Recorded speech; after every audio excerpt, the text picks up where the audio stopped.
and welcome back to Sports Today. We bring you this video segment every single morning to help you catch up with things that you might have missed out on whilst you were catching up on some all important sleep. Because let's face it, whilst you and I and the whole world really needs sleep, the world of sport doesn't really sleep. There's always something or the other going on, and it can be a little tough to keep a track of every little development. But worry not, that's what we're here for. And let's start off with something that has been a big talking point. India's loss in the second ODI to New Zealand. And skipper Shubman Gill basically after the match said that a lack of wickets for India in the middle overs was one of the key reasons why they ended up losing that match. And truth be told, it's easy to understand why. India did get a couple of wickets up front, but the partnership between Will Young and Darrell Mitchell pretty much just took the game away from India at that point in time.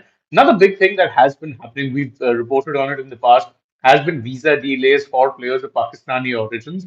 Aman Khan of the USA did recently talk about it, and it was eventually debunked in a way. But now it turns out that visa delays are hitting the England team as well.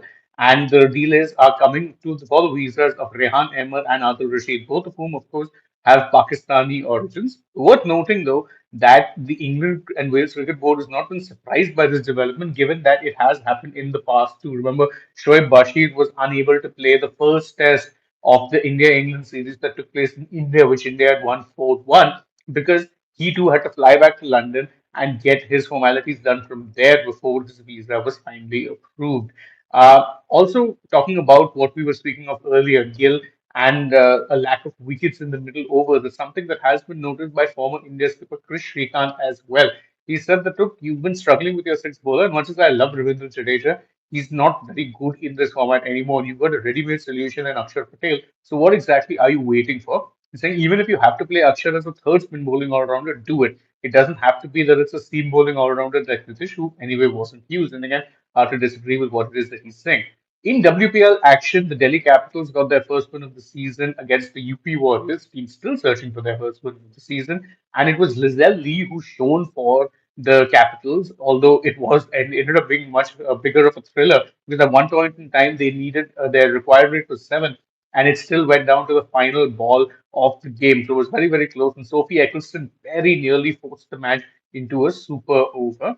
Don't forget, also in terms of cricketing action, today will be when the Under 19 World Cup gets underway. So the likes of Ayush Matre and Vaibhav Suryavanshi, guys who have already lit up the IPL, will be in action for India. And there is, of course, going to be plenty of expectation from Indian fans that, well, you can potentially see these guys who are all superstars already go and lift the Under 19 World Cup as well, something that has been a key launch pad for success for a lot of players in the past. Switching focus now from the world of cricket to the world of football.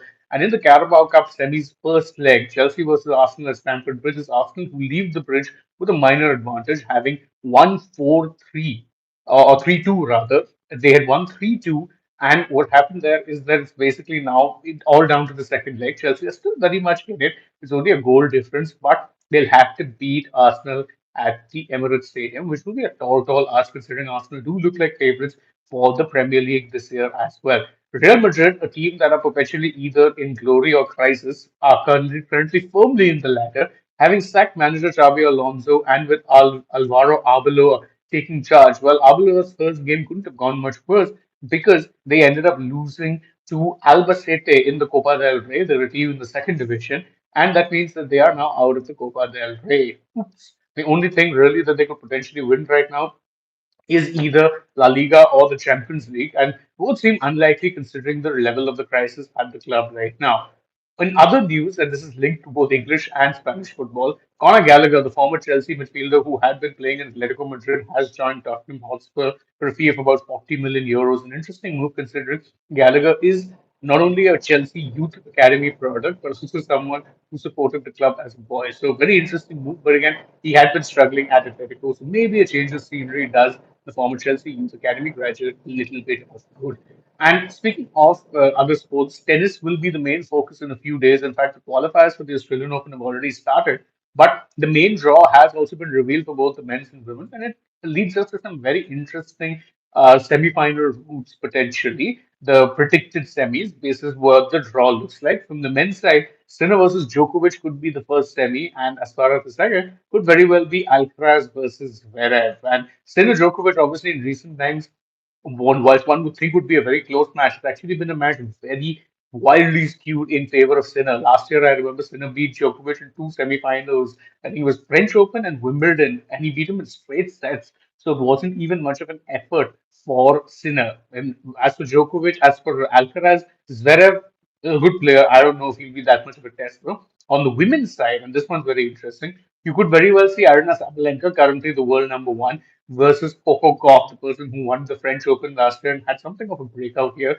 And then the other interesting one could be Iga Swiatek versus Anisimova, the American, and that could be an interesting one because again, Swiatek hasn't been in great form so far this season, but could very well end up doing better if she puts her mind to it. We know she's a champion player, but let's see how it is that goes.